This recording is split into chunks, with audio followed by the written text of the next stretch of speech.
Welcome to Arcade Couch, the best place to chill with your friends and get your gaming goodness every Saturday. My name's Dylan Blatt. Joining me, Ashley Hobley.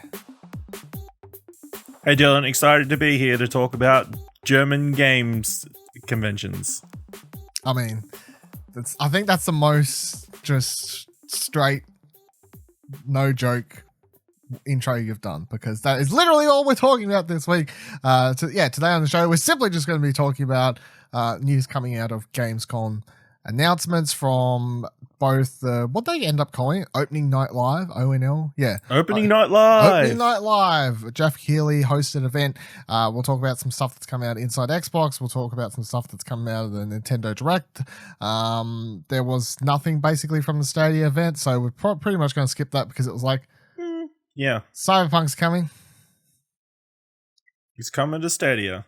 Stuff. There was one exclusive apparently. Orcs Must Die 3 is exclusive to Stadia. Yeah. Orcs Must Die 3. A timed exclusive. Timed exclusive, yeah. It was Before all you Epic Steam people get too upset. Yeah. So, other than that, we'll skip that one. And the only thing I'll say for that Stadia Direct is I didn't watch it, and when I woke up in time to watch the Opening Night Live thing, I just saw everyone on Twitter making jokes because the stream was having issues, which of course is hilarious that the streaming game platform is having trouble doing the thing. Yeah. Especially when it's on YouTube, which is owned by Google. Yes. So it's like it doesn't instill much faith. No. Well, Nintendo can have issues and whatever else, but everyone will be like, well, it's not Nintendo's fault, it's Google's fault. But when Google has the fault and they're the one that wants to be able to stream these games, it's like you're not doing a good job at really selling the product here. Hey. Yeah. That wasn't a good conference. No. Did you watch it? I did go back and rewatch it. It was like an hour long, and it was way too long. Yeah, too long. I watched the last one, and it was a little bit better because they at least had they announced the game that was shown during Open Night Live tonight. Okay, when we get to that, I'll remember the name. Little horror girl thing, whatever that is. They announced that there. Yep. They showed Ghost Recon stuff. They announced the price or whatever. The last one was actually stuff was happening, so a little bit more interesting. Okay, so let's jump into it. So the first thing that we had on this very big night, opening night of Gamescom night, was Nintendo did a hashtag Indie World Showcase thing. So there's a bunch of stuff to go from here. Hey, I think they should stick with an Indie's name. Yeah, it's punnier, Gotta accept the puns where you can get them. So they showed a whole bunch of stuff in here, of course. It's in the name. They are all indie games. So Kotaku's put out this nice list of stuff to go through here, and they've kind of ordered them by what's release date order. So, firstly, Superhot is out now on Nintendo Switch. Yep, it's rivaling Skyrim for the number of things it's on. It's on Switch. It's on all the consoles. It's in VR. It's on PC. It's going to be on Stadia as well. So, you can get it pretty much everywhere.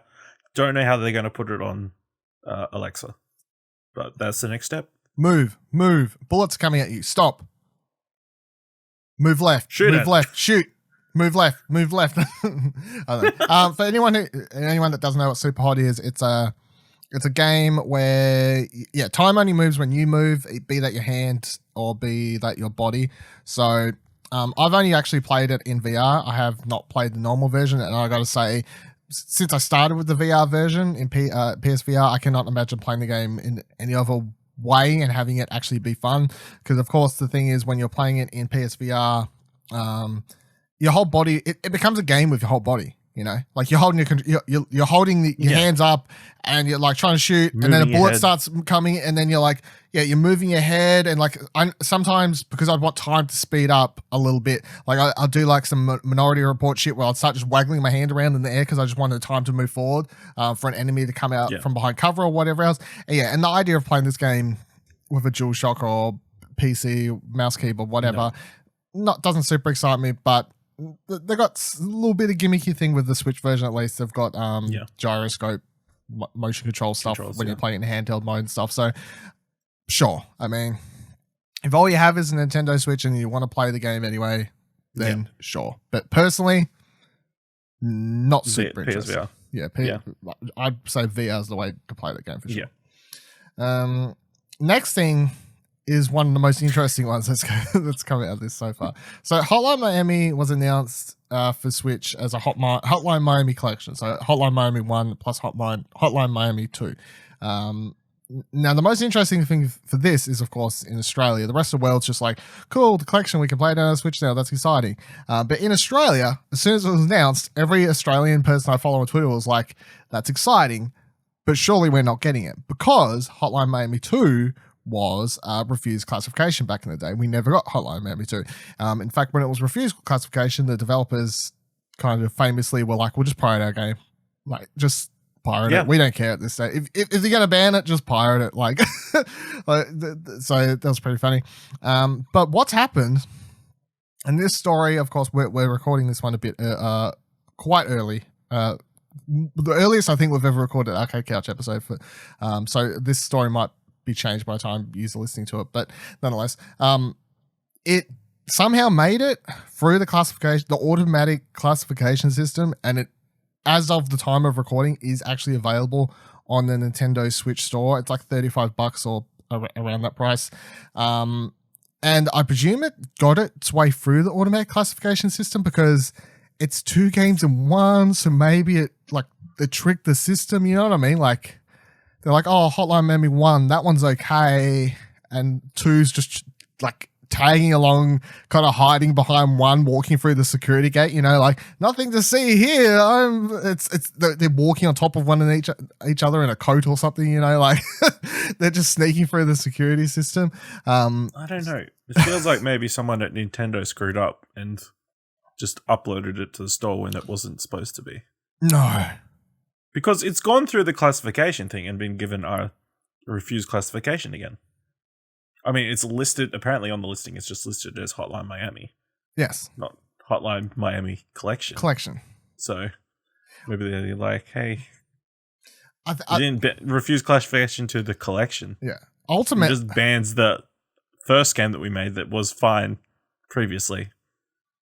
So now it's just 2 banned games. Somehow. 1 collection. Yes. But the collection isn't banned, potentially. I don't know. I feel like this will be taken down pretty soon. Yeah, I fully expect this to be taken if it's down. still up, when you listen to this, go buy it. Yeah. Give those devs the money for that you from when you pirated the game off Steam. I don't know. Yeah. Honestly, it's like if you're listening to this and it's somehow still up and you're considering buying it, I would say just buy it because it's probably going to get removed. It doesn't actually belong there.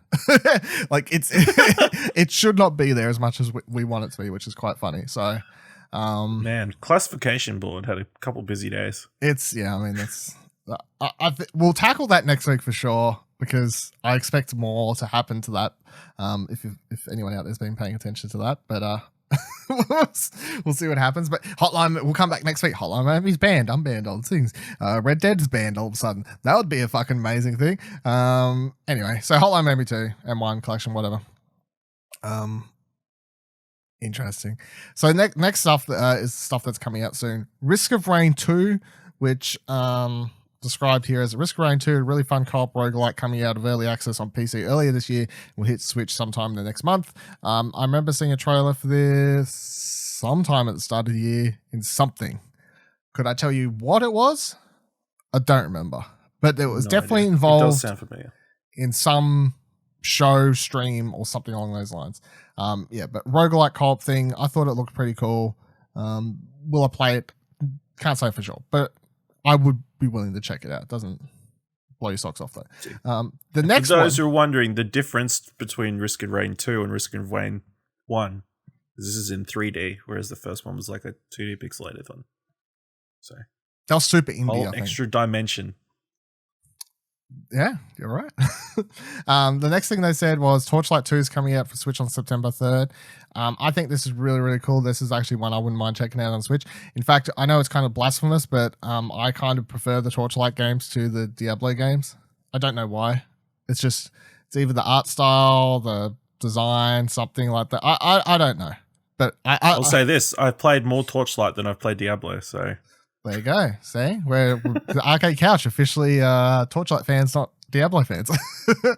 Yeah, so I think this is cool.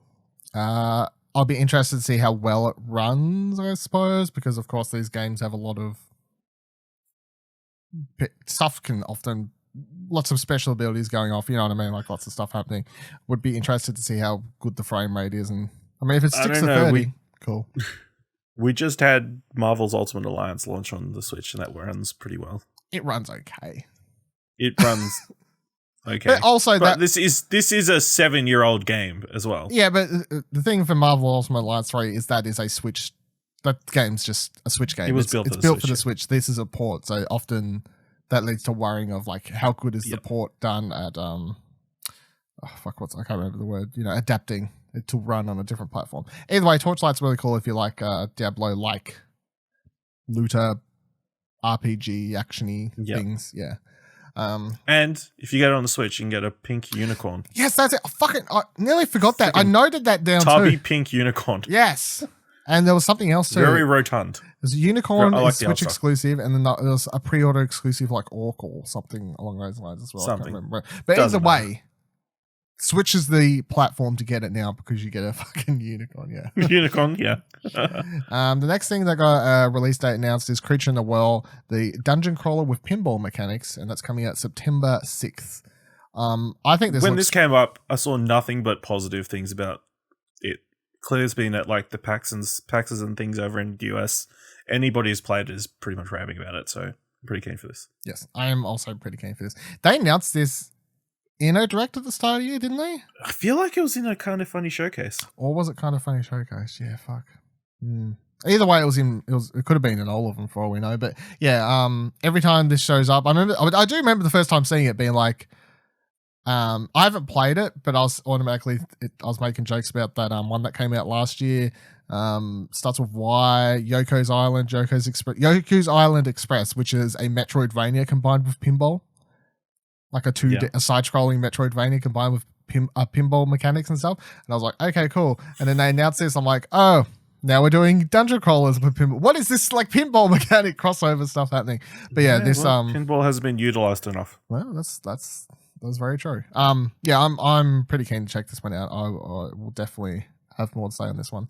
It's out 2 weeks. What are we at? Yeah, roughly 2 weeks, I guess. It's September. Every time I say it's nearly close to September, you've said that twice this week and stuff. We've recorded now. I still can't believe it.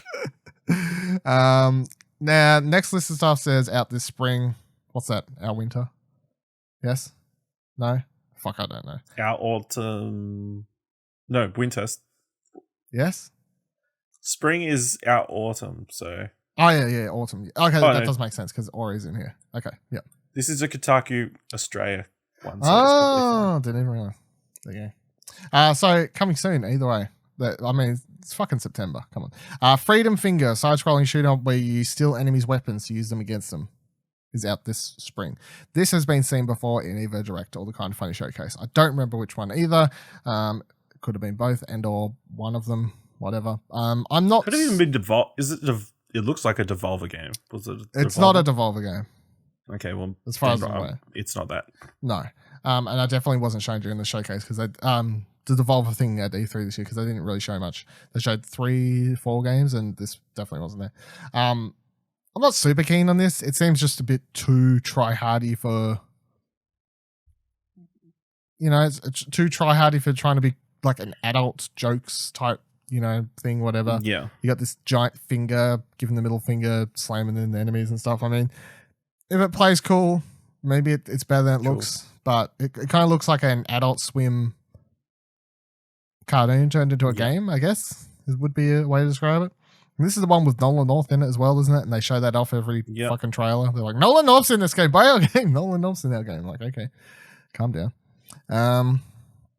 The next one was Blasphemous, side-scrolling action game coming out September 10th. Interesting art style, very gory. Yep. Didn't blow my socks off. I was like, I need to see more than this. I'd need a bigger hook than just you got an okay. Like the art style wasn't blowing me away. I was like, it's interesting. There's lots of gory moves. Sure, not blowing my socks off though. Yeah. And the next one was the big one, the one they ended the show with, which is the announcement that Ori and the Blind Forest Definitive Edition will be coming to the Nintendo Switch on September 27th. The relationship between Nintendo and Xbox, Microsoft, whatever, continues to grow, of course. They've now had, this is the third or fourth? 2. Is it 2? I thought there was another one. Well, Cuphead in this, right? Something else, I swear. Minecraft. No. Yes. Well, technically. It's like whatever they're passing around. So that relationship continues to grow. This is a game that I think fits perfectly on the Switch, of course. And it's not just it fits well on a Switch, like it's a game that would be cool to be able to play in handheld and stuff, but it's also a game that fits well for the Nintendo audience, like the people who play Nintendo games, you know what I mean? Like it's Ori and the Blind Forest is a 2D, well, whatever, it's 3D-ish, I guess, but side-scrolling like Metroidvania thing. So it's like it fits your Nintendo audience quite well. The only downfall I feel like is it's not going to look as pretty. yeah, I feel like this was on the cards ever since it looked like Microsoft was going to publish games on the Switch. So yeah, makes sense. Especially ahead of Ori and the Will-o-wisps potentially coming out next year. Will-o-wisps. Yeah, that's going to be an interesting one at that stage, because then it's like, okay, you brought over the first game. What, does Nintendo get the second one as well? I'm going to say yes, but then the Not question day one, becomes, though. then it's like, well, how long after will they be willing to share that one around a bit? I would say maybe as soon as 6 months. I wouldn't put it past them. I know it depends on sales or how much is being played on Game Pass. Yeah, that's true. I guess. Yeah, be interesting though. Either way, I'll definitely want to check it out again. Much like Cuphead, just because it's weird. You know, like I'm still the simple fact The of concept. Yeah, the concept of playing these Microsoft Xbox exclusive games on a Nintendo console has not lost its, this is weird but cool, but what world are we living in? Like that's not lost on me yet. And it's still weird. You get to the end of that trailer and it's like you see the Nintendo logo on one side of the trailer, and then the other side of the trailer it's got like Microsoft Studios or whatever. It's like, what a weird world we're currently living in. All right, the next thing I think was my favorite thing shown during the whole thing, called The Tourist, a voxel puzzle adventure game. Coming to Switch sometime in November. This, at first I was like, okay, I wasn't super interested. It just started with this dude, whatever, walking around. He enters a shop and he's like playing an arcade machine or whatever. I was like, what is this?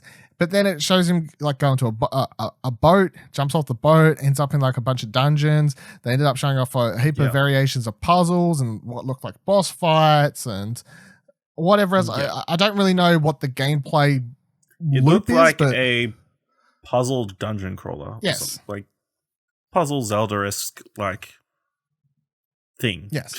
But it was making me think of, even though I haven't played it, it was making me wonder if it's something like, that one that came out like late last year where it was a dungeon crawler, but you brought the wares back to your shop to sell it. But I can't remember the name of the actual game. But that was like a spin on this sort of thing. It was like a combination between a dungeon crawler thing and then also like a shop sim or something. But I'm like, what was this game? It's called The Tourist. What are we doing? We're going to different tourist locations and ending up going through dungeons, and then we come back and we play arcade games at Miami Beach or something like that. Either way, like that first 20 seconds, I was like, whatever. By the end of that trailer, I was like, yes, please. I'll have this game. I'm not sold on the name. I don't really like it. I don't like writing it because I'm really glad it's not a adaptation of that Angelina Jolie Johnny Depp movie. Yes, we can be glad for one thing. But every time I tried to write The Tourist on Twitter last night when I was trying to quickly tweet as the trailer ended, I was like, I was trying to quickly tweet hashtag The Tourist Game of the Year or whatever, and it auto-corrected like 4 or 5 times. And you know when that shit happens, you're just like, I'm gonna fucking throw my phone out the window if this stop just fucking auto-correcting. They spell their game name wrong. Learn to type properly. Come on, what do you mean? The word's not a real word. Next thing they showed was next thing that's coming out after that is Munchkin Quacked Quest, a party game where you try to survive a dungeon by undermining your friends. It'll arrive before the end of spring. Didn't do anything for me, really. Yeah. It didn't. Yeah. It didn't scream Munchkin, which was the thing, I think. No. Like, Munchkin has a sort of unique art style. It didn't really. I like Munchkin. Looking at it, I wouldn't have thought it was a Munchkin game. I played my fair share of Munchkin. Great game. I did not get Munchkin at all from I don't know what you call the main Munchkin critters. You know what I mean? Like whatever they are. Yeah. Like I wouldn't have. They didn't use them very well. I wouldn't say. You know what I mean? Like that didn't stand out. You know, like that's the Munchkin critter or whatever. But you look at the box art on any of the Munchkin variations. You know how they've got like different spin-offs or whatever, and they put them in different costumes or whatever for the spin-offs and stuff. But you can still tell it's Munchkin straight away from the art style on top of the box. So I wouldn't get that from this game. Next thing was Northgard, a Viking strategy game coming to Switch September 26th. This is already out on PC, I think, at least, something like that. Actually, a lot of these games are already out on PC. We should have noted at the start. A lot of these games are already out on PC, but whatever. They're console first, basically. It's like anytime they announce anything for the fucking Vita back in the day. It's like, it's on PC. Don't care. It's coming to Vita. But it doesn't exist till it's on the Vita. Doesn't matter. Doesn't count. Yeah, the Switch is a new Vita where it's like the indie game doesn't exist until it's made its way over to the Switch. It's not an actual indie game until it gets on the Switch. Exactly. That is how it all works. This thing's whatever to me. I've seen it before. I would have played it by now if I wanted to play it, so whatever. There's just so many strategy games, you know. It hasn't done anything to hook me in, you know. Next one was Trine 4, coming October 8th. I've played Trine 1 and 2. I've played Trine 1 and 2. They're fine. The fourth one, from what they showed, what I've seen so far, it always looks a lot prettier than previous ones while still looking like Trine, but it seems to have a heavier emphasis on co-op gameplay, so I'm like, whatever. They made 4 of these things by now, so there must be a core fucking Trine fan base out there that I never see. They must exist. They got shirts and scarves and whatever out. They're roaming the streets, these Trine fans. I don't know where they are though. Next thing, Spark Kite? Kite? Is that it? Yeah, Spark Kite. So it's a pretty looking top-down action role-playing game that looks heavily inspired by Zelda and will be out sometime this spring. That's exactly what it looked like. You know, so if you're looking for a Zelda fix, I guess, post-release, post-September, because that's when we're getting Link's Awakening. Before Link's Awakening, after Link's Awakening. Yeah.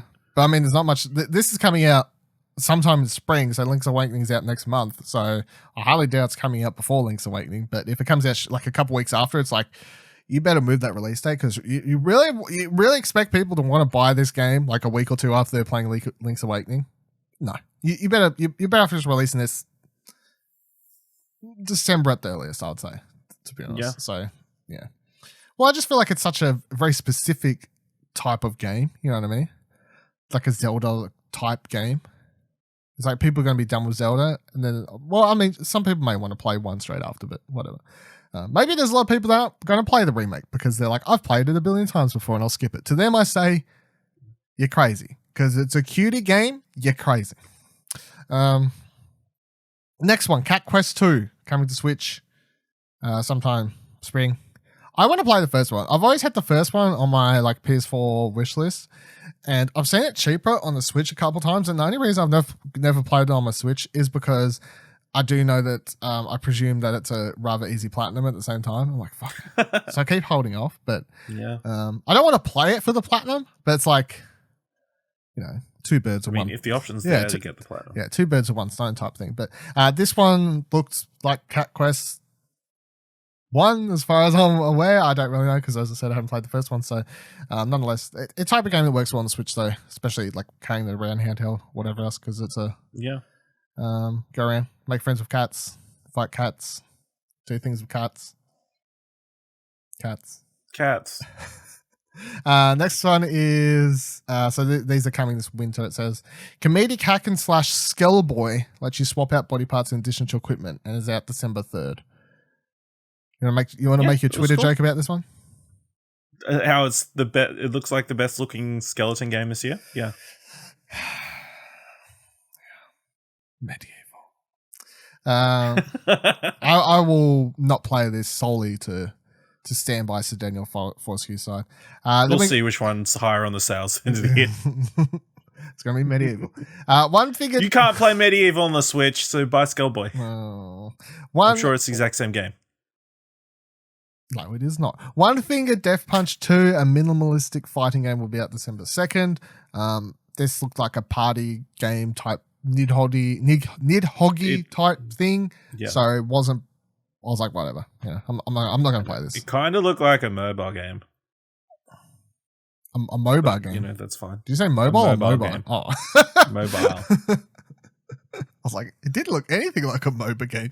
I was like, did you pay any attention that time we made you play League of Legends? There's minions and shit. How did you think this looked like a MOBA? It looked exactly.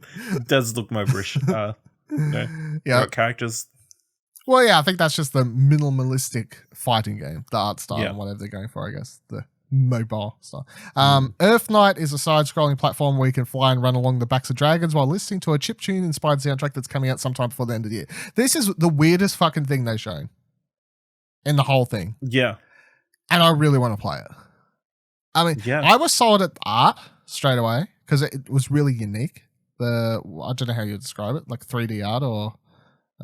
because they have that part where they show like the characters diving through the air, but even when they get into the actual gameplay, there's just so much going on. It's absolutely nuts how much is going on.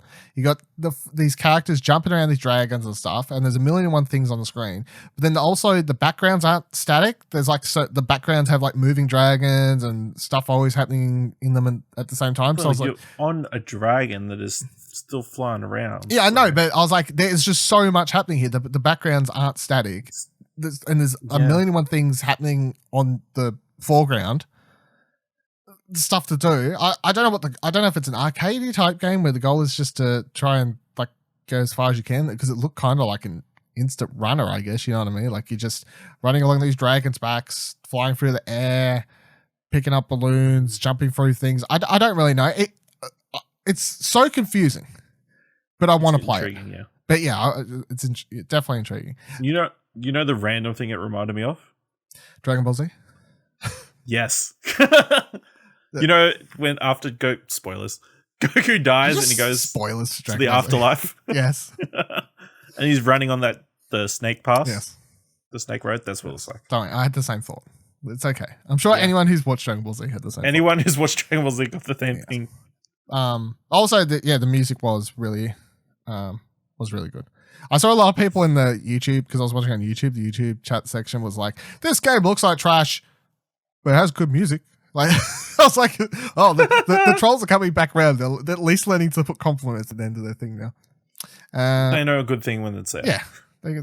Well, sometimes. Close to the Sun is a first-person horror game. And then Kine is a comic book-looking physics puzzler, both of which are due out before the end of the year. Close to the Sun? Oh, fuck. I forgot what that was, and I forgot what this... quickly... Oh, right, Close to the Sun. Yeah. That's coming out. I think that's an Epic exclusive on PC, right? Yeah, I want to play that. I don't really have much to say on it because I've only watched one trailer, and I was like, cool, I'm down. I don't really need to see much more about that. And I don't really remember much about this Kine thing, though. Do you remember? Kine is the one that coincidentally was being pushed for a very long period during the Stadia presentation. It's like, it's sort of like Death Squared, is what I've heard people describe it as. There's like 3 instrument things, but they move around like blocks with different arms and shit. It's like a physics puzzler thing. Okay. It must have really stood out because I can remember it. It was only there for it was in the show. It was in the. Oh, it was at the very end. Very at the end. That's probably why I don't remember much of it. So then we got. Is this a new section? No, continue. Roki. Atmospheric game that takes place in the snow among both friendly and menacing creatures, which is fitting since it's set to release sometime over the winter. This is another one that was quickly shown that at the end thing there, I remember. I didn't see enough to really have anything to say about it, though. Then we got Europa. So this is out. on PC already. Yeah, that's on Steam. 3D puzzle platformer where you seemingly play as a delightful little person with a blob for a head. They're protected by paint though, and if they die, it gets scraped off from falling too much. So I saw Buddy tweet about this one over from Dash Culture, and he was saying it looks like Kumba's World, which I would 100% agree with because that's exactly what I was thinking about when I was watching the trailer. The do you know what that is? PS1 game. Yeah, No. it was a PS1 game where it was like it was a puzzler. It was a puzzle game with these blocks or whatever, but like you would go up the walls and you could rotate the objects and go them around and all this sort of stuff. So and that's basically what you're doing in this trailer with this blob person. You're like walking up walls and going around like, because I saw you say it looks like Fez, which is the thing. Well, it reminded me of Fez. Yeah, whereas Fez, when I saw Fez for the first time, it still made me think of Kumba's World. So Yeah. my reference point goes back further than that. But yeah, Yeah. I hadn't seen this before. Never heard of it. Looks kind of cool. Don't know if I'd actually play it though. You know what I mean? It's like one of those games where I'm like, yeah, this looks cool, but like in amongst everything else, would I actually play that? I don't know. I did think there was a couple seconds there where the animations looked really cheap. I don't know, like not quite up to puff. There was one point where an enemy was running at him, and I was like, don't know about that one. Don't know about that one at all. Next one, Hypercharge Unboxed, a co-op shooter where you take control of toy soldiers and pretend to be plastic badasses, sort of like Army of Men games. I've seen this one before somewhere too, and I can't remember where, but my thoughts are, yes, it's a toy soldiers game, and I probably won't play it, to be honest. Next one, What the Golf is a golfing game for people who actually can't stand it, like putt-putt on drugs. So this was this? Yeah, this was in the thing at the very end, the montage thing. And what I saw a couple seconds of, I just remember someone hitting a golf ball and it being like, what the golf? And I was like, cool, I like the title. Got anything else? What the golf? What the golf? It's like looks like putt but with different stuff. Not golf balls. Then we got Dungeon Defenders Awakened, a spin-off of the first game. This was in the thing as well. I don't really care for that. I don't think you care for that. And then the next one was your favorite thing, I believe, which is Best Friend Forever will let you pet older dogs when it comes to Switch on February 14th, 2020. This is, I would say, the darling hit of this direct. Indie direct thing. Yeah, this would be my second favorite thing that I saw in it for sure. Like I'll put this below but only because the tourist game, I was like, even though I don't understand how the full gameplay loop works, I was like, I understand I'm going to be going to dungeons and puzzles and looks like there's boss fights. I kind of write I'm like, cool. Gameplay wise, this looks fun. But the doggo game, I didn't fully understand what I would actually really be doing. I was just like, I want this because it's cute. And I want to pet the doggos. Well, it looks like Dream Daddy, but with dogs. Yeah, so what more could you want? And it's been done by a New Zealand team. Yes, I found that out. So odds are it's going to be coming to PAX Australia. So that was my line up early. legit my thirst for when I found that out, because when I saw the dev people tweeting out or whatever, and I was like, oh, New Zealand, cool. And I was tweeting how they're going to PAX West or whatever, because that's coming up. What, week or next Soon, week or something. This week or next week. I don't pay too much attention, to be honest. But they're like, oh yeah, PAX West. I was like, oh. But I was like, that clicked. I was like, wait, New Zealand? They might be at PAX Australia as well. Hopefully we can play the cute little Best Friend Forever game and pet all the doggos. Yeah. Hopefully. But yes, go look up the proper trailer, not the little thing they showed in the direct. Yes, because it's like a minute longer, basically, isn't it? A minute long, yeah. All right, so the next bunch of stuff here is sometime in 2020 games. Eastwood, a new game being published by Chucklefish that has the looks of a pixelated and beautiful as you expect. So yes, this game has a very beautiful art style, character designs, everything like that. I definitely want to play this. It didn't grab me as much as some people, I guess, solely because I was like, it looks great. I guess I can kind of understand what type of game it is, but then there are lots of games like this. What the fuck is the one that everyone always associates these two? not RPGs. It's like a semi RPG, but like I don't know. It'll come to me literally once we stop recording. Is what'll happen. I can fucking guarantee that's what's gonna happen. Either way, it's a genre. It wasn't doing anything that was super blowing me away apart from the art style. Is what my point was down to. So, it looks really pretty. I mean, the art style is super good. So it is, and I will want to play it, but it wasn't blowing me away more than the gameplay I was seeing of the. That's why I have the tourist up there. This is probably hold on. If I'm thinking off the top of my head, I'm going to be honest and say that this is probably my fourth, because the one after this would slot in because honestly, the one after this we're about to talk would slot in as my third best thing from this indie direct thing. So next thing they talked about was Skater XL, which I'd never heard of before, but is apparently currently on early access and PC. And it says here it's had a mixed reception. I've never seen it before. Really? It looks very mediocre. Especially present. It looks like another game coming for that skate crown. Yes. But you got this, you got Session, and you got the Skaterbird game. The Skaterbird game. Which, by the way, Session was announced to be coming early access sometime soon as well to PC. So these skateboard games are coming out now. But I want one of them to be good. So I'm gonna back one horse because I want one of these fucking games to work. Which horse are you backing? I don't care. Skaterbird, right? Yeah. Well, honestly, if one had to win, if I had to pick one to win, then sure, Skaterbird. But can I have Skaterbird plus one of the more serious ones, or can I only have one? Because I want Skaterbird and I want either Session or this game to be good. Skater XL. Whatever. I just want one that's got the full... Because although in the trailer they show for this, it doesn't look great, you know? Presentation-wise, whatever. It's not blowing my socks off. They don't have the EA money, that's for sure, like they did for the skate games. But they seem to show off how it has full board, like skate-like controls.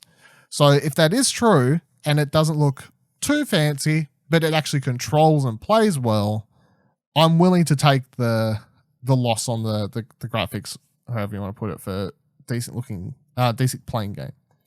And the next one they showed off was Spiritfarer, which is coming out sometime autumn next year. Talked about that last time it showing. It looks really cool. They didn't show anything new. Yep. It's like, cool. I'll talk more about it when they actually have it. And then the last thing was Fogs, a colorful and adorable game where you play as a double-ended dog. It arrives sometime in the first half of 2020. It's basically cat dog, but it's dog. It's cat dog, but with no cats. Yes. Okay. It's cat dog with no cat. Yeah. It'd be interesting to see how it controls. Is it like a co-op game, or is it like Brother, where you control the two heads with the one controller? So. I'm going to assume it controls like a hot mess, and that's kind of the point. You know what I mean? I'm presuming it's like a physics-based puzzle, silly nonsense game. Is that what is that? That's what it looked like in a couple seconds we saw, because we didn't really see much. So that's everything. I mean, that's the name of the game. Everything that was shown off during the Nintendo Indie Direct. Now, I'll quickly run over some news from Gamescom's Inside Xbox thing. So, because I think there's one really important piece of news in here, which is that Devil May Cry 5 is out now for Games Pass on PC, Game Pass Ultimate as well. So either way, that game came out 3 months ago, 2 months ago. I don't know. Like either way, it came out this year and not too long ago, and it's a lot of people's Game of the Year shortlist for sure. I would say March. It came out in March. Okay, March. And it's already on Game Pass. Nuts, I would say. It made me happy because I've never played any of these Devil May Cry games. Yeah. I've never played a single one. And I know every time I say that, someone around the world's like, what? Cringes horribly or whatever. I haven't played a Devil May Cry game. Yeah, but you haven't watched half the movies that are good. Go listen to What Do You Want to Watch. It was a secret plug. So I haven't played any of Devil May Cry games, but I was mildly interested in checking this one out. especially just to have my opinion on it in the Game of the Year discussion. But I don't want to spend the money on it. And guess what? Now I don't have to. Game Pass. So now I can check it out if I want to. So I think that's very cool. So the other things that were added were Age of Empires Definitive Edition. That's cool, obviously. Stellaris, that's will be coming to both PC and it's on the Xbox now. That's cool as well. I've been mildly interested in that one. Ape Out is coming on August 22nd to Xbox Game Pass PC and Xbox Game Pass Ultimate. I had no idea that game was coming to anything other than Switch. So there you go. Cool. You can now play Ape Out, which is really, really good. You can read my review on explosionup.com for the Switch version. I presume the Xbox version will be much the same. It's in my shortlist for my favorite games of the year for sure. Kingdom Come Deliverance was announced for Xbox Game Pass for console and PC and Xbox Game Pass Ultimate. However, as of recording, probably we're not going to be able to play the DLC. Yeah, as of recording, the game's DLC is getting banned, which then I don't know what's going to happen there. Does that drag the whole game down with it? Don't know. Hopefully we'll know more about this whole weird Australia banning like a million games in a period of a week thing by next week's episode.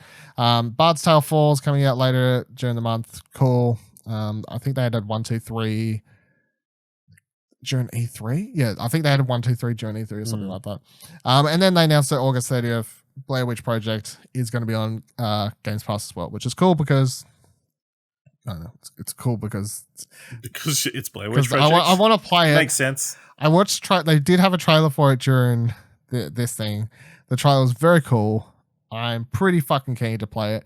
I'll say also, watching the trailer, it looks a lot better than I thought it would. To be honest, like, because what the fuck is the team's name? Flubber Team, Bloober Team, something like that, right? They make the Layers of Fear games. And Layers of Fear games looked okay. Layers of Fear 2, which I've played, looked moderately better than the first one, but the first one was kind of set during this the mansion or whatever it was. I don't remember, but the Blair Witch game looks way cooler. It has a dog in it, though. They do lots of stuff with the dog in the trailer. Of course, all the comments in the YouTube section are just like, don't kill the dog.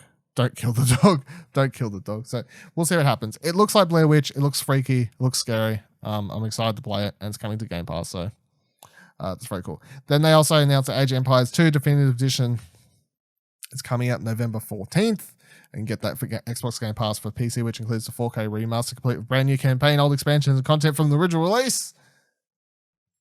No more Kellogg's discs needed. Gears Pop. No. Free-to-play real-time multiplayer mobile entry into the Gears franchise will be available on Android, iOS, and Windows 10 in just 3 days on August 22nd.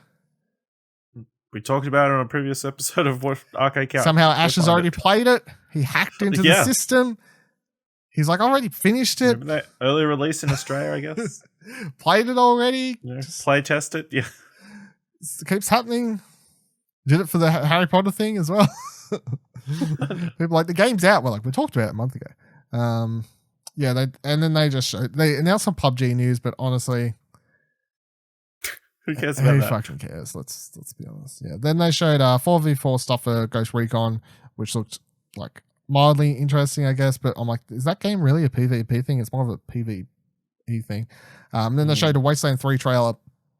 Looks cool. I'm still not super high of it, but the other trailer they did show that I'm super keen for is this Empire of Sin thing, which they've shown before previously in that was on the last Switch Direct. Yes, I think. it was announced during E3's Nintendo Direct, whatever they called it thing. And they didn't show any gameplay. All they showed was like this teaser of CGI trailer thing or whatever, and they didn't show anything that was too mature-ish because the streams are like, it's G.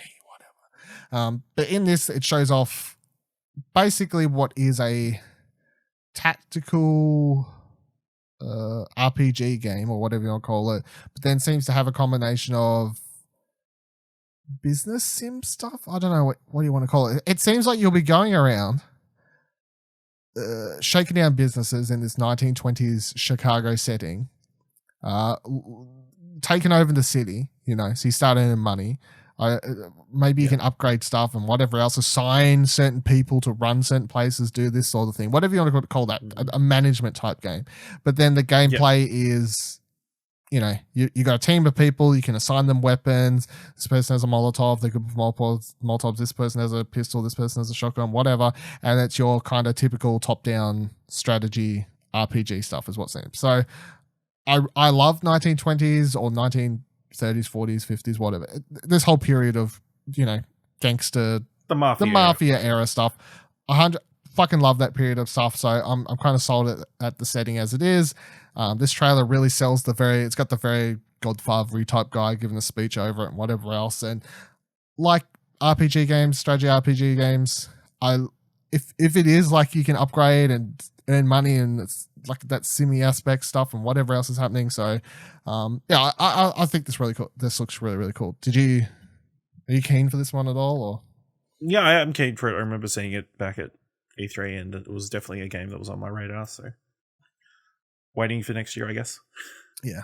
I'm looking forward to learning more about it because I'm like, I'm guessing a little bit between the lines here. So we'll see what else happens. All right, so then we jump into the final section of this, of course, which is everything that was actually announced, revealed, shown, whatever you want to call it, during Gamescom's opening night live. Once again, I'm reading all this stuff from Kotaku. But before we go through that list, quick thoughts. What did you think of this thing overall? I mean, it was okay.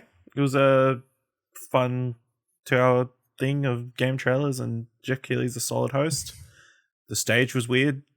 I think if you were there, you'd be really annoyed if you were sitting in those front couple of seats because you spent half the show come backwards, cranking your neck, trying to look at Geoff Keighley's back. Yeah, but it felt very different to E3, where they're like in a proper theater, whereas it felt like this was an empty studio set that they put a stage on and put a couple of video screens on. Yeah. But putting it there. It felt like the warm-up show for the Game Awards show at the end of the year. Yeah, a little bit. It felt like practice run for that. It was like, I was fine. Like I felt like the show never dipped too below to the point that I was like, rolling my eyes, like hurry up, bored. It never got super exciting either, though. You know what I mean? Like it was just this constant like puttering of a show, which was fine, I guess. Doesn't help that that was 4 a.m. Now that I really think about it, it really was like a warm-up show for the Game Awards because they even presented some awards and then they announced a bunch of awards. Yeah. They're like, the IGN awards or whatever they were, and I was like, what like now? The Gamescom awards or whatever. I was like, what? They've already awarded all the Gamescom awards. What's going on? Yeah, but they also like. It was a real warm-up too because it kept coming up like world exclusive, but you didn't have the world premiere. You didn't have the voice to go with it. They're like, we only can hire the. We're saving him for the end of the year. We can only hire that guy for once. He's really expensive.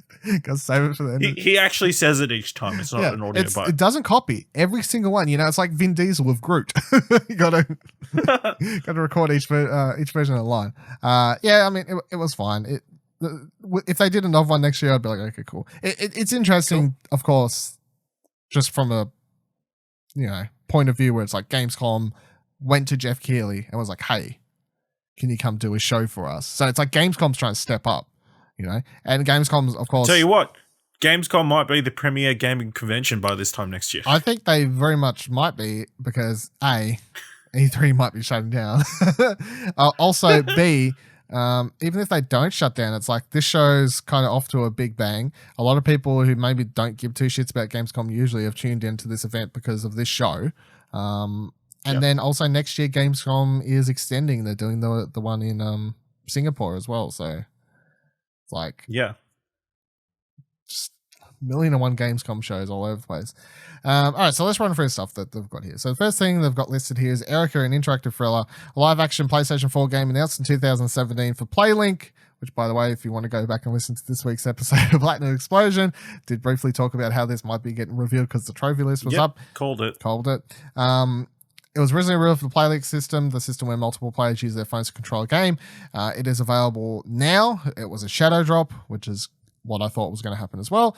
But it is no longer a PlayLink game. it can be controlled by either a standard controller or a custom Erica mobile app, but they don't have it under So the that's PlayLink. pretty much the same thing as PlayLink. Yeah, but it's just it's you know, Just classification. it means they've ditched PlayLink. Like if they've ditched PlayLink for this, PlayStation's given up on PlayLink. Let's be real. They're either giving up on PlayLink or they're just, as we was kind of talking about on earlier in the week, they're just leaving it for family games or whatever else. So yeah, which would make sense. It would make sense because I think they're the only ones they have success for, to be honest. Or maybe some of the trivia ones or whatever as well. But yeah, yeah, but those are family friendly as well. So yeah. So when they started showing the trailer, I was really confused because they have basically redone the entire game. If you go back and watch the original trailer that was announced, Paris Games Week 2017, very different tone, very different looking story, completely different actress, everything. So, and they kind of talked about it on stage. The dude who was there from the team says they basically restarted the whole game at some point because for whatever reason, and sure it does look like it. So it was originally announced with well, if you completely reshoot the entire game, then yeah, it's going to look different. Yeah, it's like a different actress, different story, it seems. I don't know. No PlayLink involved anymore. Whatever. Either way, it's only $13 in Australia, $10 in America, whatever, however it works out.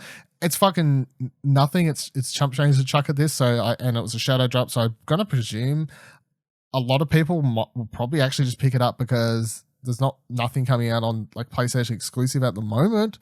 And it's cheap enough to the point where people would be willing to go, nah, give it a go. You know what I mean? Yeah. Give it a shot. What the fuck else have we got to do? I will be playing it. I will hopefully talk about it on next week's episode of Platinum Explosion if you want to hear some more thoughts about Erica. Or hopefully may also find time to do a review for that one. Just depends on juggling all the other things that are happening this week. But I'm keen. I like the trailer. Did you like the trailer? Yeah, I thought it was a good trailer. Probably not going to play it. Is there why? Because it's like no, I just don't. I don't have any particular reason. It's like, yeah, I find it interesting though because like your disinterest because obviously you like watching a fuck ton of TV shows and whatever else, and it's just an interactive, you know. I like being passive sometimes. Okay, sure enough. Next thing here is Call of Duty Modern Warfare will have an open alpha, this weekend on PlayStation 4, so that's up right now if you want to check it out. For PS4 players, it's the 2v2 mode. Starts Friday, August 23rd, and it runs to the midnight. Going the completely different other direction. Of what? 2 years, was it last year? The 40-person Battle Royale. This year. 4 people in a map. They also teased the Battle Royale stuff, basically. The dude on stage is like, yeah, we've got this really intimate 2v2 modes, and then we've got modes where there's 100 players or whatever. It's like, just say Battle Royale. There's no way it's a mode with 100 players that isn't a fucking Battle Royale mode. Just say there's a Battle Royale mode. Well, it could just be a mod. It could be a war. No. War battle. Come on. It's Battle Royale mode. I might try and find time to play this thing over the weekend just to give it a go. It's there anyway, so see how it go. 2v2 mode in Call of Duty, not really something that's going to be up my alley, but it's also new, and it's a way to get a look at the new Call of Duty ahead of time, even though it's obviously not the single player or the Battle Royale mode or whatever else, but still a way to get a look at it. Next thing, it's something. Next thing they announced was Kerbal Space Program 2. Great trailer. It was it was a really weird trailer because it's like super serious or whatever else. You see the fucking Kerbal Space Program aliens pop out. You're like, what?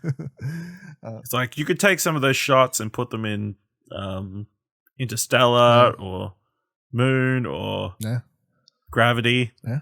Except you've got the derpy little Kerbals. Their stupid face. Did you know about this game or before? I knew of Kerbal Space Program. Never got around to playing it, but I kind of do want to play it now after watching that. Yeah. I've never got around to play it either, but I have, like, I've always known about it since the first one released. I don't know, like, I'd have to look it up, but I swear the first one's like probably nearly 10 years old. I feel like it's that old, to be honest. But so as soon as I saw the aliens, I was like, okay, Kerbal Space Program. But I had to wonder how many people who have no idea were like, what the fuck? Like, what is going Yeah. on? Because it's super serious up until that point. But yeah. Yeah. So But yeah, first one came out 2011. So 8 years. Almost. pretty close. It feels old. And this one is coming out 2020 to PS4, Xbox One, and PC. Then we got this one I didn't really like. So Humankind, I just want to say straight away, I don't like the name Humankind because we have Ancestors Odyssey, Humankind, whatever. Too many games releasing lately with similar names. You know, I got to put up with Outer Worlds, Outer Wilds, all this sort of shit happening. So Humankind by Sega, an endless space developer, Amplitude Studios, is a simulation game in which you control the development of human history. It's coming 2020. It looked pretty cool, I thought. It was a weird trailer. It was a weird trailer because it had the dude who's like, I guess, have the caveman DJ.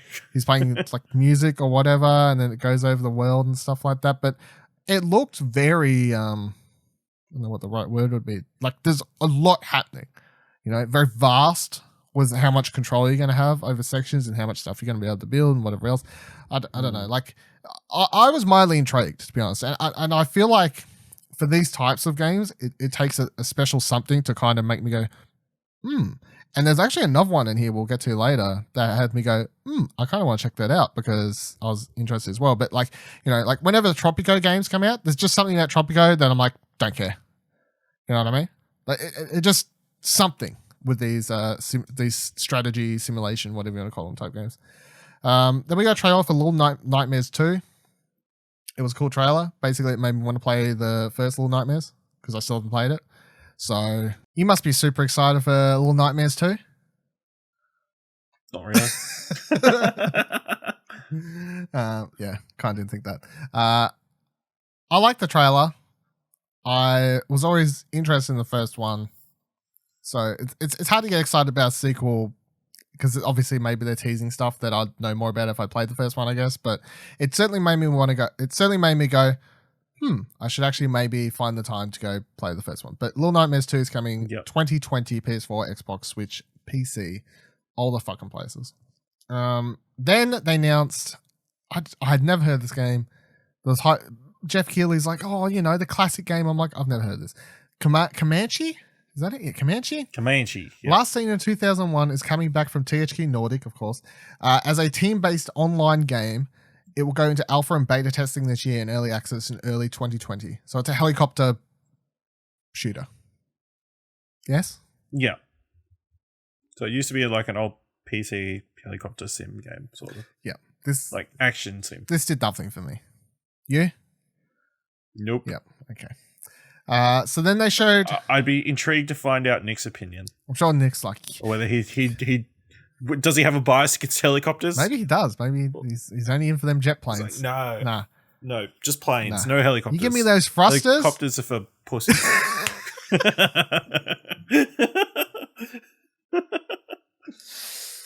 They can stop anytime they want. The plane, you just have to keep going forward. I think you had it at just stop at helicopters for pussies. I mean, that's it. They showed gameplay for Need for Speed Heat. Kind of explained. So you'll race properly during the day and then earn money or whatever, however it works. And then at nighttime, you will do street races, which will earn you heat and then also money, I guess. But then it's like a risk reward because the more races you do, your heat level, like your cop level, heat level increases, which gets you more attention by the cops. Then if they catch you, you lose. You get more notorious. Yeah. So basically, it's Dark Souls, but with cars. I guess it definitely looked like Underground, so it's got that going for it. Yes, especially the nighttime stuff. They also announced that there's a mobile companion app available right now, which, by the way, as I'm recording, I still couldn't find it on my fucking phone, so bullshit. Where you can start customizing your cars, apparently, which I kind of want to. I want to download the app just to see how it works, because I'm like, how the fuck do you just start customizing cars? Like, can I just pick the best car in the game already? Just customize that? Like, how does this work? I don't understand how this app works, but there you go. There's an app for it. Next thing they announced was pretty much a non-announcement. I don't even understand why this is a thing, but nonetheless. So Magic the Gathering Arena, which is already out, you can download it from the Wizard of the Coast website. It's on my PC. I've played it. It's a game that exists. It will be coming to the Epic Game Store. The Epic Game Store hasn't taken it. It's not like exclusive. Well, sorry. It's exclusive to the Epic Game Store, I guess, in the sense that you can't launch it directly via any other game launcher, but you can still just... So what I can understand is it's the only game store that will have it. But you can just get it from the Wizard of the Coast. Yes. So... whatever. It's the most non-announcement of anything. I'm like, it's a free-to-play game, I guess. Yes, it's free to play. Yeah, it's interesting. Whether it's just Epic Games like, hey, we'll give you almost complete control over the microtransaction. I guess, like... cut. It works out better for... I feel like it's one of those things where it's actually better for Wizards than Epic, because, like... Wizards having it on Epic Store means that they now have increased chances of people, seeing it, wanting to play it, and finding it. But Epic gets massive crossover between Fortnite players and Magic the Gathering people. I highly doubt it, but we'll see. Then they announced Iron Harvest, which will be coming September 1st, 2020. This was the it was the shooty. Oh fuck, what am I saying? They were all shooty ones, weren't they? Real-time strategy is what it is. Oh fuck, I don't remember seeing this at all. Don't remember seeing this. Yeah, I don't remember this one. I remember seeing this at all, to be honest. This is. Oh yeah, I think I briefly saw it, but. Oh right, yes. There was a guy who talked about it. Yes, there was a guy. Okay, yeah, no. I don't remember this because I wasn't super intrigued. Cool. I'll say something because seeing this actually just reminded me. They had a lot of very PC-centric games in this show. Did you notice that? Yeah. Very PC-centric show, which made me just wonder if, like, Europe, Germany, I don't know, like, there must be some sort of reason that it was kind of focused there. And also, on top of that, even the part where they talk about how they're doing the fucking, the esports farming simulator shit there. Yeah. Which... I know it was like a bit of a joke, but I'm like, whatever. You're gonna play Call of Duty as a game, you might as well play whatever. But again, I'm like, if they're hosting that there, I'm gonna presume that that's because there's a big it's big over there. So maybe there's a PC thing in Germany. I don't know. Next thing they got is The Witcher Wild Hunt, whatever edition is got October 15th. That's when it's coming out to Switch. Watching the trailer was hard, because it looks bad. It looks really, really rough. I'm not. It's the worst way you could play that game. It is. And the thing is, like, if all you have is a Switch, play the game nonetheless, I would say. Like, if all you have is a Switch, I would actually tell people to play the game. If that's really the only option you got. Because the story's still going to be good. The writing's still there. Is it, though? If you can't see the people's faces, how are you going to read the text? I mean, I don't know if it's going to be good. Well, I'm going to assume it'll like story-wise and whatever, it'll hold up through the writing, the music, and the voice performances and stuff. I presume they'll hold up the story. You're not going to get the very beautiful experience that you'll get playing it on a high-end PC or even your PS4 or your Xbox or whatever, obviously. So, but if that's all you've got, sure. I don't see anyone double dipping for this. So I'd be really intrigued to see if anyone double dips. The only way I play this again is if someone, like, I literally open the email box and it's like, hey, here's a code, Dylan, to talk about an arcade couch, which isn't going to happen unless I go out of my way to try and get one, but I'm not. But in this weird scenario in which it just lands in my inbox for some reason, that would be the only time I'm going to actually bother checking it out, because if I wanted to buy it anywhere else, I'd fucking buy it on PC or some shit. I played it on PS4. I'm happy with it there. And then I'll come back to this actually, because they've got the big thing listed last, but they've got a smaller list of stuff happening here. So they showed a Gears of War 5 story trailer. They did note how everyone wanted that from E3. Yeah. Yep. Yeah, who'd have fucking thought? Yeah. Who'd have thought? Didn't tell us anything, though. No. Well, it doesn't tell me shit because I still haven't played any of the other ones. I have still no idea what's happening. It was a cool trailer, though. I liked they used 9-inch nails. Hole in the Head song, so fitted well. I thought, why not go from Billie Eilish 2019, Nine Inch Nails 1990 something. Yeah. Then they got a trailer for DCL the game. Very quick. It's the Flying League of Drones or something. It was like a less than 30-second trailer. I was like, okay, someone sponsored this. Like, someone paid money to put this in, I guess. Then they showed gameplay for Predator Hunting Grounds. So I thought that looked pretty decent from what we saw. Obviously, it's hard to base. Only a small taste. It was a very small taste, but it gave you an idea of how it's all going to somewhat play out, which I liked. It definitely reminded me more of oh my god, I can't remember the name of it now. There was that one that the people who made Left 4 Dead, Evolve, right? Evolve. It reminded me more of Evolve than it did their previous game, which is Friday the 13th. Because Evolve was, in case anyone doesn't know for some reason, it was a game where you played as 3 or 4. It was 3. You played as a team of 3 human characters or whatever, and you would go into this map and you would try and do missions to build up and get like better loot and stuff. Before you came face to face with the monster, who was being played by a different player, and then the monster was trying to find the human players and kill them, obviously, blah, blah, blah, blah. And this seems like it will kind of work the same way. The human players are going around being dropped in to stop these terrorists or whatever, which is basically how the movie plays out. Like, if you haven't seen Predator, which I don't think you have you? Have you? No. So in the original Predator, the reason I know to get in the chopper. The original reason Arnie and all those people end up in that forest with the Predator is because they're going in there to stop these terrorists that have kidnapped people or something, like in the middle of fucking whatever. They're down there to stop terrorists. So it looks like this will play out based around that, where you play as a group of army soldier dudes and you're going in, and then I presume you'll be trying to go to the objectives, kill AI controlled enemies, and then I'm going to presume that rewards you of stuff, or else it's like, what's the point of doing it? And then maybe you kill them all, you get rewards, you get better guns, better armor and stuff. So you quickly try and clear this stuff before you come face to face with the Predator, because you want to get better geared up by the time you run into him. And the Predator, of course, is trying to find you as fast as possible to stop you from doing that and then killing you, I guess. There are questions like, will you respawn? Is it just quick matches?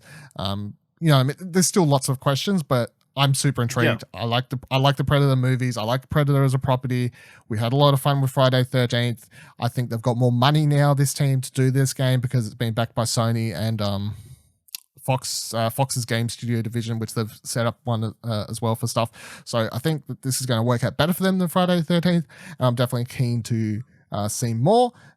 You don't care, but you will care the second I'm like, we're going to play it because we're going to play it for content. And then Ash turns into Worker Man Ashley Hobley. You got Arcade Ashley Hobley, and then you got Worker Man Ashley Hobley. Worker Man Ashley Hobley is, we're going to do it for the content, Ash. And then Ash turns around and he says, for the content, I'm in.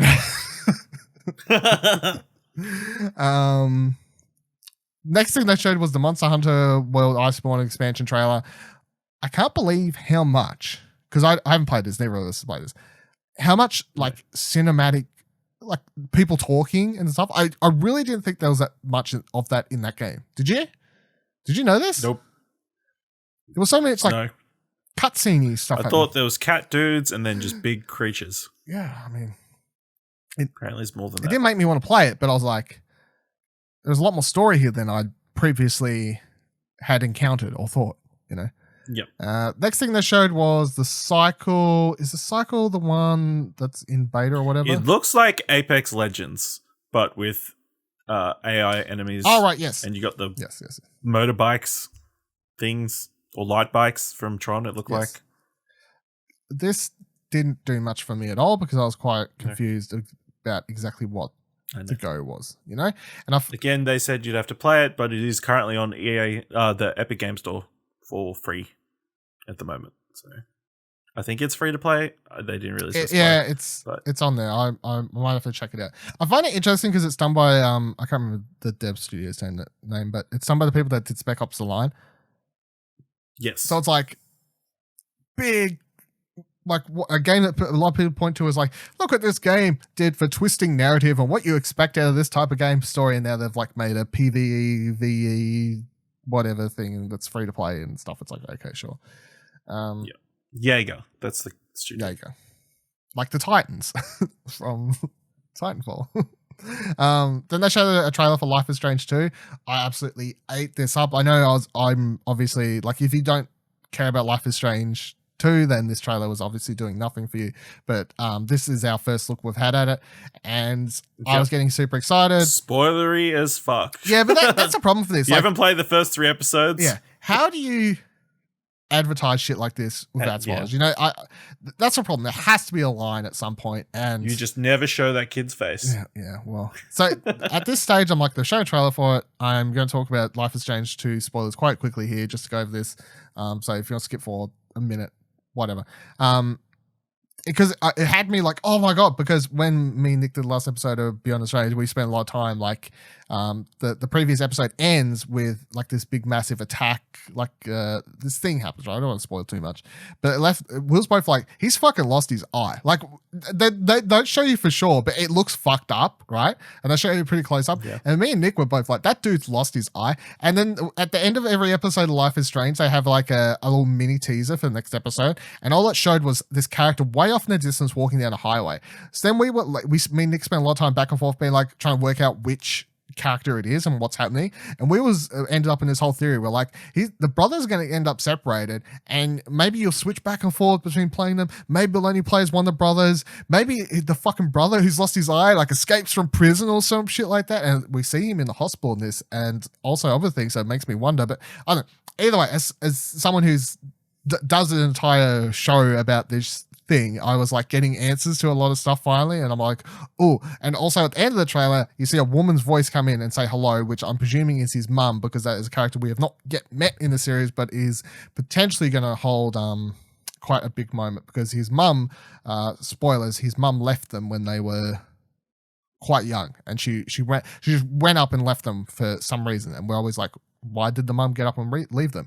And I have a theory that it's because the mum has powers, is my theory. And I think she left because she didn't want to hurt them. Yeah. Nonetheless, I thought that looked really cool. I do find it interesting, because you seeing that, does that make you go, want to play it more, or does it make you still give zero? It did make me more intrigued. Okay, made you more intrigued. Like, so it's doing a job then, you know? Like, it's doing something, even though it's spoiling you. It is. I feel like it's just, I might have jumped in, but the development between each episode is so long. Like, when are we getting episode 5? December. It'll be finished December. Yeah. They announced. Well, then might jump in there. Yeah. They announced all the release dates around the episode 2. And then I'll be sure to binge all the episodes Beyond the Strange. Find ExplosionNetwork.com. Yes, exactly. We'll be talking about this episode, and I'll be like, Nick, we got it right. He lost his fucking eye, it seems. Shit's fucked up. It's so funny, because we was both like, can they make him lose his eye in this type of game? Like, is that not too fucked up? And I was like, I don't know. Like, it seems like that's what they're going to do. Anyway, so next thing they showed was Borderlands 3. Just a short trailer. Nothing exciting. Borderlands 3 is everywhere. Just a reminder that Borderlands 3 is coming. They literally have a trailer drop for Borderlands 3 every minute, I feel. So it's never fucking ending. Then they showed Everspace 2. That's not coming to 2021, I think is what they said, right? 2021? Yeah. Bonkers. I think that's the ages away. Furthest out thing that we've had revealed in anything. Looked cool, I suppose. From what I saw. It looked like Everspace 1, to be honest. So I was like, I haven't played it, but it just looks like spaceships and more the same shit. I mean, it'll probably come out before Star Citizen. It's got that going for it. Does have that going for it. That's very true. So then they showed FIFA 20. Do anything for you? They showed like a story mode type thing. I wasn't really. They showed us like a cutscene of there seems to be some sort of story mode involving the street FIFA thing, football thing, the Volta or whatever they're calling it in the game. But yeah, it'll be interesting. I'll try out like a 10-hour free trial and see how it goes. Might get any trophies though. So then they showed Disintegration, a recently announced new shooter from the former Halo developers. So this is one where it seems like you're in a mech thing, and you can control like 3 AI characters. I wasn't sure if that was AI or of the play control. It was rather confusing, to be honest. As a trailer, the cinematic aspect of the trailer, I was like, I'm kind of intrigued with the world building I've got going on here. What they showed me of the gameplay wasn't super interesting. The environments and stuff looked pretty destructible, so that was cool, but it didn't grabbed me particularly. You know, I'm intrigued enough to want to know more, but I wouldn't definitely run out to play it today based on what I saw here. But the team is made up from former Halo developers, which is the thing they keep throwing around to make sure that you're interested, I guess, you know. The other thing they showed was this, that's the thing I was trying to remember the name of at the start of the episode, Gylt, Gylt, the Stadia exclusive game coming from Tequila Works. They showed gameplay for it. I loved what I was seeing. It would be the only reason I would ever like do a trial or something of Stadia to try if it ever comes here. Like I can try and get a trial or pay for 1 month of Stadia or something, you know, so I could play this. That would be the only thing that would make me want to do it at the moment is this game because I think it looks quite interesting. The dude who was on stage giving the demo though, I was like, not selling me. You know, it was one of those awkward developer live interview things where the dude was just not super charismatic, you know, so I was like, oh, the gameplay looks good, but this dude isn't coming across so well. And then they showed Destiny 2 Shadowkeep trailer. Good on you, Destiny. Good on you. Keep doing what you're doing. And then the last thing, Anno 1800, they announced like 3 or 4 DLCs for this thing. And it's also free via Uplay at the moment for a week or something like that, I think was the how it works out. I'd actually seen nothing about this before, and I kind of want to check it out. I thought it looked really fucking cool. I have no idea exactly what I'm doing, but it looked really cool. I think it's a city builder. Yeah, I think that's. I'm like, is that it? Is that a city builder, or is it just a typical city builder? But it looked really pretty. Really different varied environments, cities and time periods and whatever else you want to call it, across these different DLCs and stuff. And then they show like the nighttime mode that's being added as a free update apparently, that's either out now or soon or something like that. And then they have fireworks going off. I'm like, oh, this shit looks cool. This looks pretty interesting. So I might have to download this and jump in and see if it actually is a game that's up my alley or a game that I just find pretty to look at in a trailer, but not something that interests me when I actually play it. Yeah. But did that look cool to you as well? Or? It did look cool. So apparently it's very popular. So it must be a European thing. Yeah. I mean, I've read the title before. You know what I mean? It's one of those games where I've seen the title. Yeah. I've scrolled past it on a Uplay store, whatever else. Never thought to actually investigate because it just looks like another city building. Like the front cover of it or on the Uplay store or whatever, you know, it's a building, it says Anno or whatever. I'm like, what a city building thing. What do I care? This trailer, I was like, okay. Got me intrigued on this one, I think. But that is it. That is everything that was announced at Gamescom as of recording. What have I missed? You're missing the big thing. Oh, fuck. Oh, sorry. Fuck yeah. You're right. I was like, no, I mean, it's a bit. Look, sure it was. This is how much I don't really care. So, Hideo Kojima came out, closed the show off. I'm sorry I forgot. Sorry, everyone, I forgot. Hideo Kojima comes out, closes the show. He shows 2 trailers, 2 clips, trailers, whatever you want to call them. First one was for 3, kind of. Then a gameplay thing at that. So the first one was from Mama. Oh yeah, okay. Margaret Qualley's character. She has a baby that's attached to her via an umbilical cord that doesn't exist. She ghost breastfeeds the baby, and then lets it float away. Yeah, and stuff. I thought it was very weird. It is very weird. Kind of like Kojima isn't great with female characters and general female things in general. So I'm like, are we really like? I'm wondering. I'm like, are we doing a story about like, is this her baby that she's lost or something? Like, are we saying that this is a baby that she had a miscarriage or something? Is that where we're going? Is that the story we're doing here? Or the baby died during the Death Stranding. Either way. She lost the baby during the Death Stranding and then it ended up in the Death Stranding and now it's still connected to her. It seems to be the basic premise. Very weird. And that's why she can't leave. Whatever that means. Look, here's the thing. For all of these fucking things he's shown in this, every single time he would say like, oh yeah, they're touched by an umbilical cord and, you know, that's why she can't leave. He's up there. They're saying this stuff like it's so easy to understand, and it's like It's like a matter simple. of fact. It's very matter of fact, and I'm like, no, I'm still very fucking confused. So the next thing they showed was what the fuck was his name?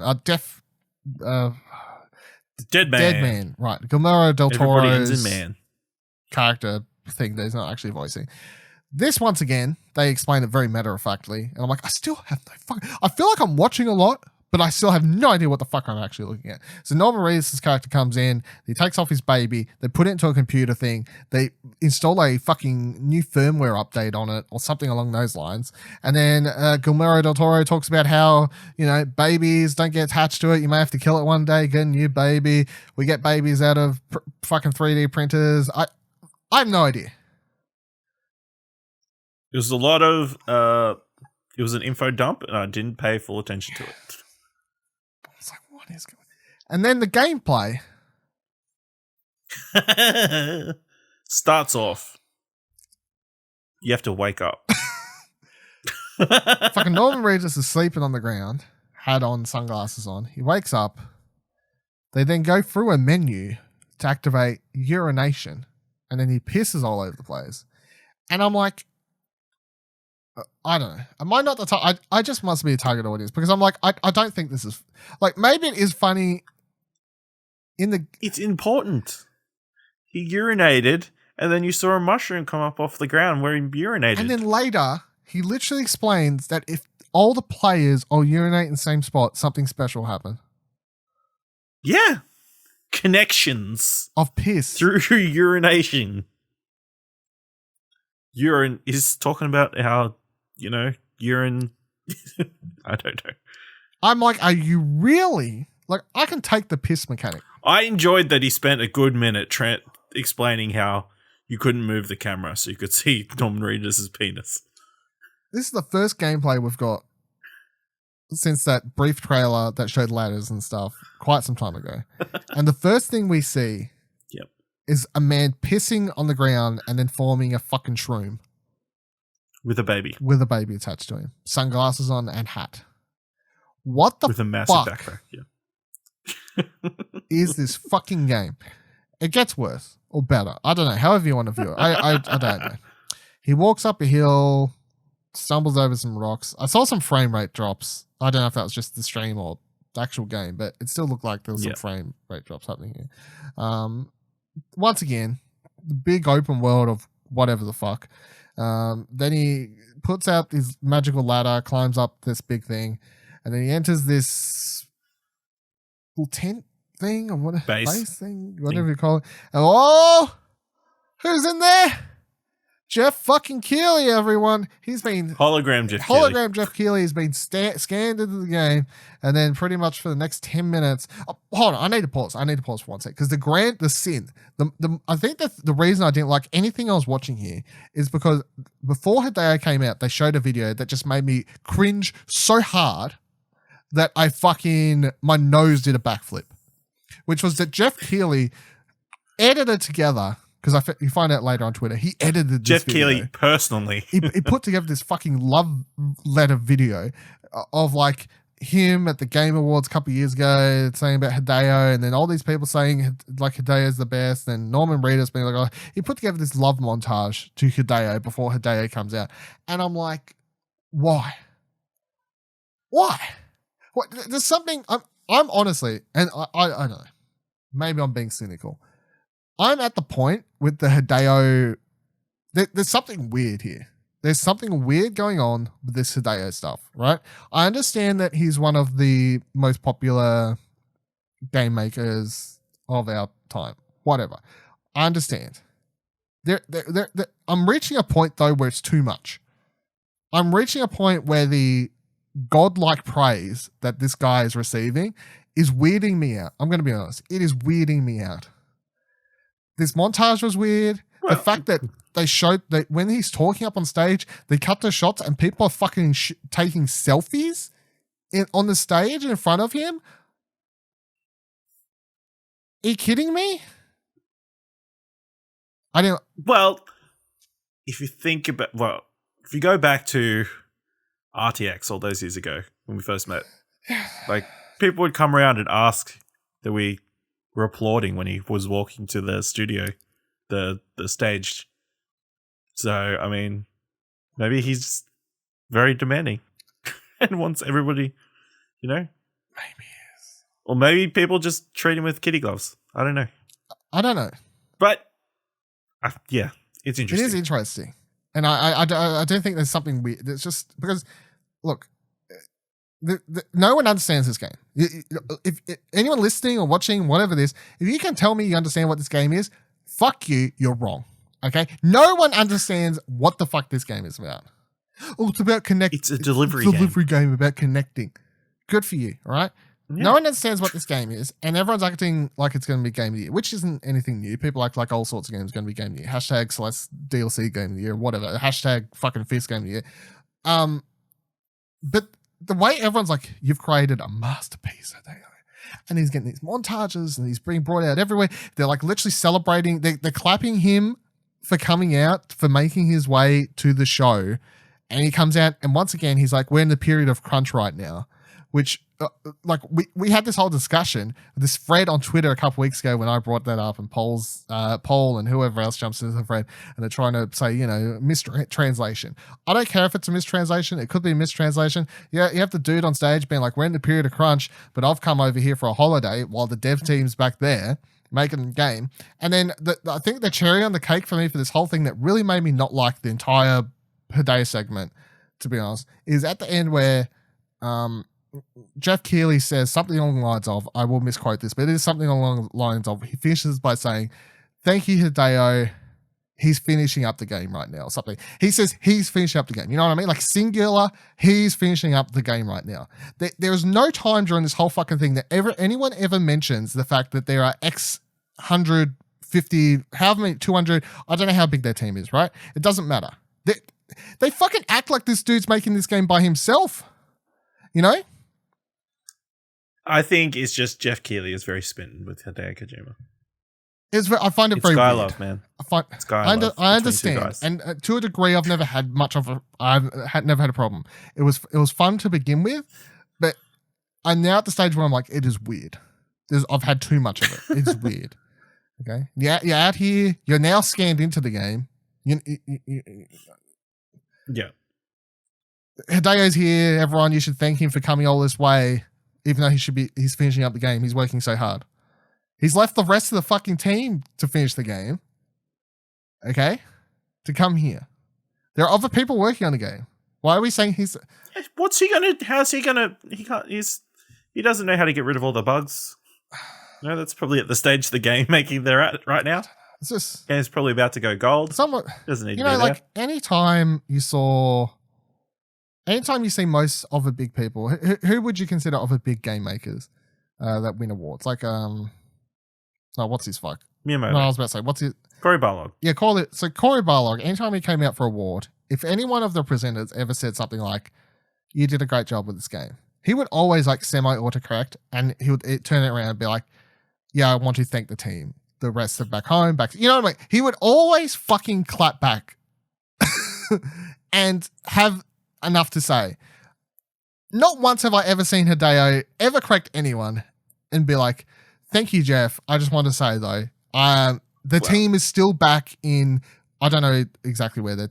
You don't know. The translator could just be cutting for time. It's just, I find it weird. Anyway, I've spent a long time on this, but it's just, I found this whole segment. Stop hating Hideo. I found Who are you, Kieran Marchant? I don't. So that's the thing. I don't hate him. I'm going to play this game because it's fucking weird looking and interesting, and I have no idea what the fuck it is. But I did found this particular segment quite weird. It was very indulgent from lots of parts, especially because it's more indulgent than before because you have the trailer at the start.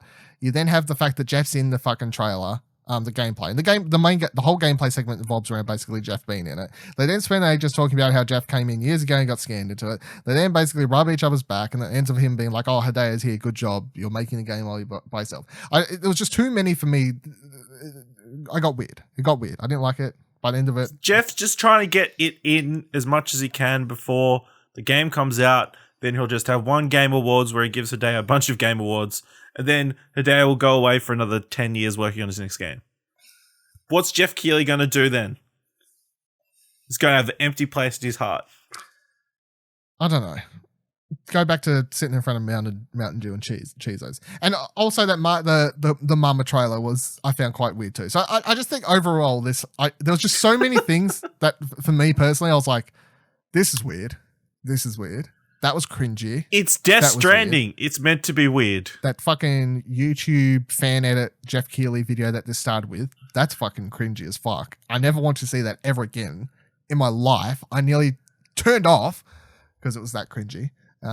Anyway, gameplay. And then at the end, also, here's the other thing. At the end, I really found it quite weird that I'm like, are we really, at the end of all this, we're going to end the gameplay with a joke about how he fucking falls down a cliff and like nearly smashes the fucking baby. Like maybe I'm reading too far into it, right? Because that happens sometimes. But like, is this really a good joke? Because to me, I'm watching this and I'm like, I don't like it because it's making me think of pregnant women falling down land. You know what I'm saying, right? No, that was an indestructible casing. That may be the case, but I'm saying that he fell a good 100 meters, not a scratch on it. My first thought, though, as he's falling, before he even hit the ground, that's where my mind went to, was to pregnant women falling down and all this sort of stuff. It may have already been there. I thought it was going to be, oh, Drake, no. My mind may have already been there because I was thinking about the fucking weird mama scene about, like, I was like trying to work out if that was a miscarried baby or some weird shit that's going on with the Death Stranding. Probably. So I already had the idea in my head and all this. So overall, I just found this whole fucking segment quite weird. Yeah. Have I missed anything? He pissed on stuff. He fell down the baby. He shook the baby. He didn't say it was coming to PC. So yeah, it's not coming to Epic Store exclusive. Don't think that's a thing. Yeah. Especially when one of the game mechanics is rocking the PS4 controller. So how are you going to translate that to PC? You press the keys on your keyboard? Crazy. That's not happening. Crazy. Yeah. All right. That'll do it for this week's episode. I think. Now that I've had, but you should just let me forget about it because now look what's happened. Thank you for joining us on the couch this week. Make sure you check out explosionnetwork.com for all our other shows, reviews, news articles, and much more. Of course, review AK Couch on Apple Podcasts or Podchaser, or tweet at us and let me know how you felt about the Death Stranding gameplay and if it weirded you out like me at all or I'm crazy. I can be both. It's fine. You can also follow the Explosion Network on Twitter at Explosion Network, of course. And you can join our Discord at explosionnetwork.com/Discord. You can follow me on Twitter at Vivaladil, VIVALADIL. And you can follow Ash on Twitter at AshleyHobley, ASHLEYHOBLEY. And we will see you here, same time, same couch, next week. Less Death Stranding. You want more Death Stranding? Head on over to Platinum Explosion and listen to that show. #Hartman Challenge.